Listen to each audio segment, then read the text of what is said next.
Hi hello నమస్తే అస్సలాము అలైకుం. Welcome back to my channel. చికెన్తో చాలా టైప్స్ ఆఫ్ కర్రీస్ అయితే కుక్ చేసుకోవచ్చు, రకరకాలుగా కుక్ చేసుకోవచ్చు. కానీ ఈసారి తప్పకుండా చికెన్ని కొబ్బరి పాలతో కుక్ చేసి చూడండి. నిజంగా కర్రీ చాలా బాగుంది అని చెప్పి మీరే కామెంట్ చేస్తారు. ఈ కర్రీ దోశలోకైనా, చపాతీలోకైనా, పుల్కాలో అయినా, వేడివేడిగా అన్నంలోకైనా సరే చాలా బాగుంటుంది. తప్పకుండా మీరు కూడా ట్రై చేయండి. ఇప్పుడు ఈ కర్రీని ఎలా ప్రిపేర్ చేసుకోవాలో దాని ప్రాసెస్ ఏంటో చూసేద్దాం. ముందుగా ఒక బౌల్లోకి నీట్గా వాష్ చేసుకున్న చికెన్ని తీసుకోవాలి. దానిలోకి 1 స్పూను కారం, అర స్పూను సాల్టు, పావు టీ స్పూను పసుపు వేసుకొని ఇవన్నీ చికెన్కి బాగా పట్టేలాగా మసాజ్ చేస్తూ బాగా కలుపుకోవాలి. ఇలా నీట్గా కలుపుకున్న ఈ చికెన్ని ఒక 20 మినిట్స్ దీన్ని మ్యారినేట్ చేసుకోవాలి.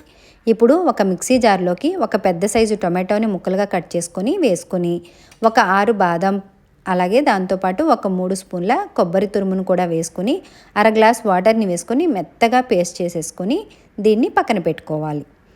ఇప్పుడు స్టవ్ పైన కడాయిని పెట్టుకొని 3 స్పూన్ల ఆయిల్ని వేసుకోవాలి. ఆయిల్ హీట్ అయిన తర్వాత 2 రెమ్మల కరివేపాకుని, అలాగే సన్నగా చాప్ చేసుకున్న ఉల్లిపాయలు, 3 పచ్చిమిర్చి ముక్కలు, కొద్దిగా సాల్ట్ వేసుకొని ఒకసారి కలుపుకుని మూత పెట్టేసి ఒక 5 నిమిషాలు లో ఫ్లేమ్లో కుక్ చేసుకోవాలి. 5 నిమిషాల తర్వాత చూడండి, ఆనియన్స్ లైట్ గోల్డెన్ కలర్లోకి అయితే వచ్చేసాయి.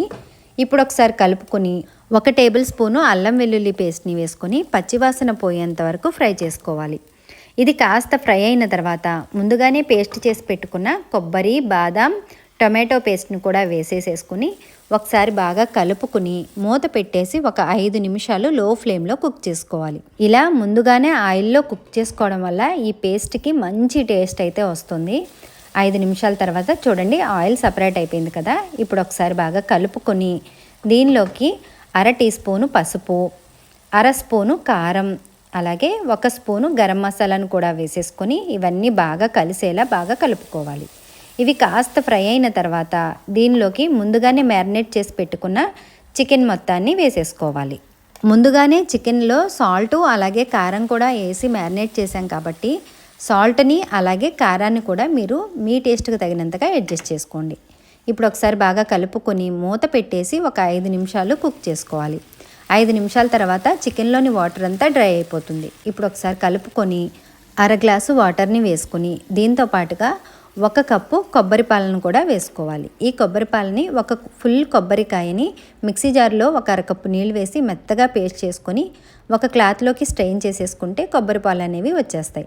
ఇప్పుడు ఈ కొబ్బరి పాలను వేసుకొని ఒకసారి బాగా కలుపుకొని మూత పెట్టేసి ఒక 15 నిమిషాలు మీడియం ఫ్లేమ్లో కుక్ చేసుకోవాలి.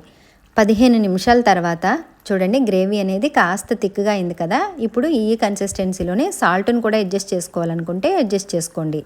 అలాగే 1 స్పూను క్రష్ చేసుకున్న కసూరి మేతి, అలాగే సన్నగా చాప్ చేసుకున్న కొత్తిమీరను కూడా వేసుకొని బాగా కలుపుకొని మూత పెట్టేసి ఒక 5 నిమిషాలు లో ఫ్లేమ్లో కుక్ చేసుకోవాలి. ఏ కర్రీ అయినా సరే ఫైనల్గా కొత్తిమీర వేసిన తర్వాత ఒక 5 నిమిషాలు లో ఫ్లేమ్లో పెట్టుకుంటే చక్కగా పర్ఫెక్ట్గా ఉంటుంది. గ్రేవీకి, కర్రీకి కూడా మంచి టేస్ట్ వస్తుంది. 5 నిమిషాల తర్వాత చూడండి, ఆయిల్ సపరేట్ అయిపోయింది. మన కర్రీ అయితే రెడీ అయిపోయింది.